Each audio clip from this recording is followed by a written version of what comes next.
Pemirsa, masalah sampah di Kota Denpasar telah menemukan titik terang, yaitu dengan memilah sampah antara organik dan non-organik.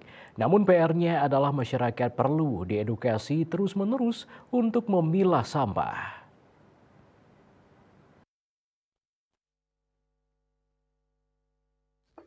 Bendesa adat Jenah Iwayan Karyase didampingi prajuru adat Jenah Inyoman Cakre berharap pemerintah agar ada penyuluhan mengenai pemilahan sampah karena pemahaman masyarakat masih sangat minim.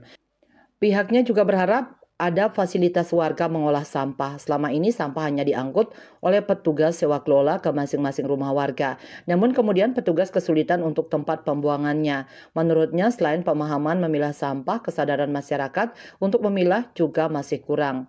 Minimal saat paruman agar dibarengi dengan edukasi. Memang dari pemerintah dan pasar sudah ada perwalinya, hanya saja kesadaran masyarakat masih kurang. Desa adat Jenah yang hanya memiliki satu banjar dan penduduk pendatang yang jumlahnya cukup besar. Warga Wod yang masih memiliki tebe masih bisa membuang sampah organik di sana selain juga membuat biopori.